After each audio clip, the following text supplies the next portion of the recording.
અમે 5 વાગ્યાના આવીને ઉભે છે, એમને ખાતર મળતું નથી. અમે કેટલો સમય બગાડે, અમારે અત્યારે ઘેર કેટલું કામ હોય, અમારી જમીનમાં શું નાખવું ખાતર વગર?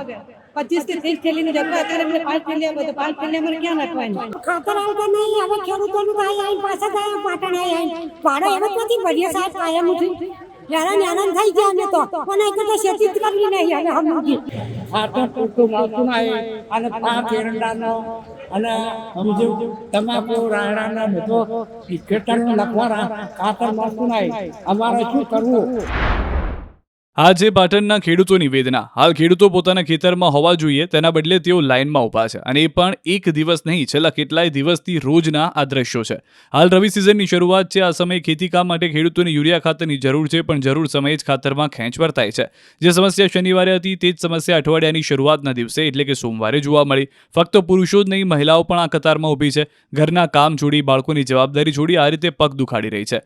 એક તરફ દિવાળીનો તહેવાર માથે છે, ઘરની સફાઈથી લઈને ખરીદીને કંઈ કેટલા કામ હજુ બાકી રહી ગયા છે.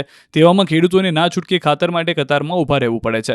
લાઇનમાં ઊભા રહીને પણ જો ખાતર મળતું હોય તો આ ખેડૂતોને કોઈ વાંધો નથી, પણ અહીં તો નંબર નજીક હોય ત્યારે જ ખાતર ખૂટી જાય છે. ખાતરની જેટલી જરૂરિયાત છે એટલી બોરી મળતી જ નથી. તાતના મતે તેમને વીઘા દીઠ 5 થી 10 થેલીની જરૂરિયાત છે, પણ તેની સામે મળે છે માત્ર 1 કે 2 થેલી. ત્યારે ખેડૂતોએ થાકીને કહ્યું કે હવે તો ખેતી બંધ કરીએ અને આ ડખા બંધ થાય. બીજી તરફ ડેપો સ્ટોક નહીં કહી છટકતા નજરે પડ્યા. ત્યારે સવાલ એ છે કે પાટણ માર્કેટયાર્ડમાં આવેલ સરકારી ખરીદ વેચાણ સંઘમાં યુરિયા માટે લાગેલી લાઈનો ક્યાં સુધી આમને આમ રહેશે? QR કોડ સ્કેન કરો અને ડાઉનલોડ કરો ન્યૂઝ 18 એપ. મેળવો ગુજરાત અને દેશ દુનિયાની પળે પળની અપડેટ્સ.